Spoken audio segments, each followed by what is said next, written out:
তো আজি ৰেচিপিটো বনাবলৈ গৈ আছোঁ বেচনৰ পাতিচা বৰফি। কেনেকৈ বনাব পাৰি মই প্ৰথম গাখীৰ গলাই লৈছোঁ, কাৰণ ইয়াৰ টেষ্টটো বেলেগ হয়।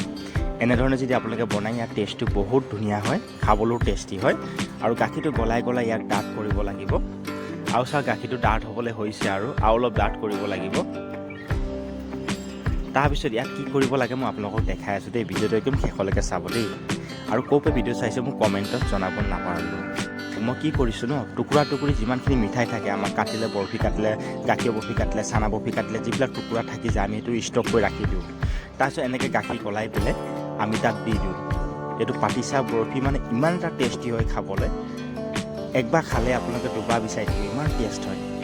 আৰু এতিয়া গাখীৰটো মই ডাঠ কৰি মাৱা বনাই ল'ব লাগিব প্ৰথমত। যিমানখিনি বৰফি আছে মই চব তাত দিম। আৰু এইফালে চাওক মোৰ পূৰা ডাঠ হৈ গ'ল। এতিয়া মই গোটেইখিনি বৰফি টুকুৰা যিমানটো আছিলে মই এড কৰি দিছোঁ। কাৰণ এটা মোবাইল আছে, অকণমান ভিডিঅ' বনাবলৈ দিগদাৰ হৈ যায়। এতিয়া মই গোটেইখিনি দিয়াৰ পিছত ইয়াক মোটামুটি 10-15 মিনিট সময় ইয়াক হিলাব লাগিব। কাৰণ মই চেনি ইউজ কৰা নাই, আগতে বৰফিবিলাকত চেনি দিয়া আছে, সেই গতিকে মই চেনি দিয়া নাই। চেনি নিদিলেও হৈ যাব, কিন্তু অলপ টাইটকৈ একদম পাক দিব লাগিব। হিলাই টাইটকৈ পাক দিব লাগিব। আৰু চাওক মোৰ হৈ গৈছে, মই বাহিৰলৈ নমাই দিছোঁ। আৰু এতিয়া এনেকৈ ট্ৰে এখন লৈছোঁ, ট্ৰেখনত মই এটা হোৱাইট পেপাৰ দি দিছোঁ। এই পেপাৰটো যিকোনো বৰফি দিলে আপোনাৰ তলত লাগি নধৰে মানে, সেই গতিকে দিয়া হয়। তাৰপিছত ধুনীয়াকৈ সজাই পেলাই মই ইয়াক ফ্ৰিজত 10-15 মিনিট কাৰণে ৰাখি দিম। আৰু এতিয়া ইমান টাইট হোৱা নাই।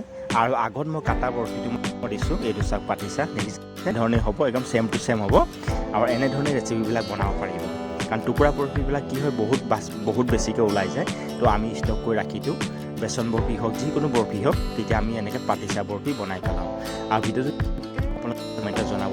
কাটাবিলাক পেলাই নিদিয়াত এনেকৈ ৰেচিপি বনাই পেলাই খাব পাৰিব, খুব সোৱাদ হয়।